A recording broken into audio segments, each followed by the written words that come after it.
What do you think you could do better next time you have a secure and teach? I think we can always grow when it comes to a secure and teach and safety in our school. So just off the top of my head, communication is always a big one, and then having a solid plan with the high school, which is currently in the works.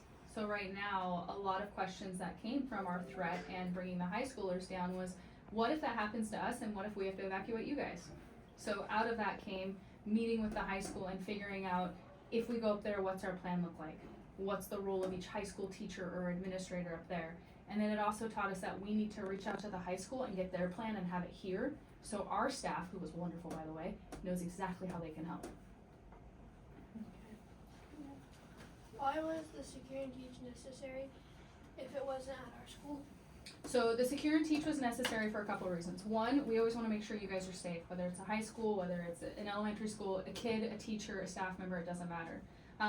The biggest thing that happened is they got a threat, they evacuated.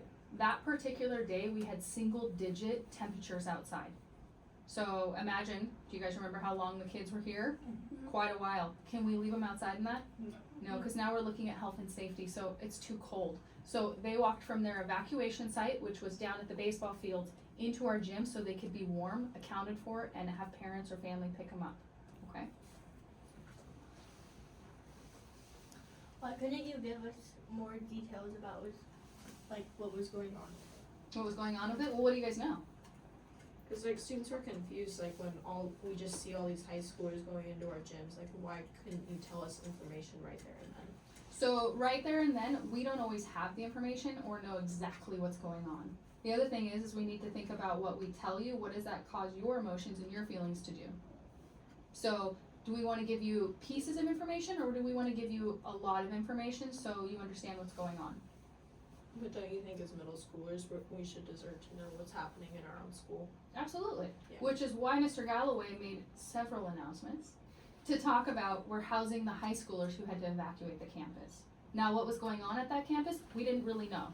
We had an idea, but until Selah PD and the administration up there, as well as Mr. McKay, who's our superintendent, they were able to go through and figure out what was going on. All I knew is that I was housing the high schoolers here, and our job as an administration team was to make sure that they were in one spot while our middle schoolers were safe in their classrooms and accounted for. We really didn't have a lot of details at the time. Okay. So it's kind of a we know, you know. After the threat, why did you let all of the students come to the middle school when one of them could have been with the note, or like one of them could have been the dangerous one? So at the time, we didn't know. And that's a big part of it. Right now, my understanding is that it was an anonymous note. I still don't have all the details as far as like what's out there. I know Mr. Monty put something out online on Parent Square, so I always push you guys to check Parent Square. As a student, you can have it. As a parent, you can have it. I have it as a mom and as an administrator. My son, who's across the street, has access to it. At the time, they found a note. Well, we investigate the note and we investigate the school, okay? As kids evacuate, they have figured out who's behind it and it's being handled. However, we can't just assume one person's dangerous and start searching kids before they evacuate a building. First and foremost is to get all of our kids out to safety, and then we start going through it. Their biggest concern was evacuating the building and making sure every human was out of that building and to safety first, okay? And what was going through your head during that time? Oh my God, my middle schoolers. Thank God we practiced secure and teach and they're rock stars at it. And I was thinking to myself, it was really cool to see how many district employees just showed up at our school and said, what do you need, how can I help? And so it was really cool to be able to help our school, our neighbor school, because we're all one big family here in Selah. But it was nice to see that we could bring the high schoolers in, and you guys had it under control. I was opening classroom doors and checking on kids, and you guys are like, we're good. Are we all right? Emails were being sent to teachers, staff was really great. It was handled really, really well, and our families handled it well. There was no mass chaos or riots out front, and parents were awesome, and it resulted in a lot of good things like safety bulletins on Parent Square now, and our safety club's like, oh, we gotta ramp this up, and we need to do this, and does this happen, and how do we meet with the high school and make those plans moving forward? But I have to say, coming out of it, I was really proud of you guys, like really proud. I was like, wow, we really have a good safety plan in place, and all of our kids were like, are we done? Can we go home now? Yep, hit the road. So it was good, but I always worry about you guys. We always think about you guys as our kids, so you know, my 900 children. I was like, oh my gosh, they need hugs. Okay, and then how is the school doing with the drama online? So there's always social media feedback on no matter what we do. Every day there's something social media about schools, whether it's, I can't believe the bullying is going on, I can't believe this kid got detention, I can't believe this is going on.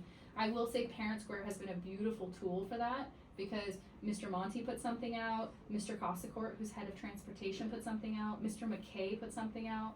As a district, we really came together. Miss Heidi Diner, who's our, she's kind of like our PR person, public relations, she put a lot of stuff out. I think it was handled really, really well, and those questions, we do follow up on it. So when somebody posts something on Facebook or they send a message, usually they'll email Mr. Galloway and we'll sit down and chat with them.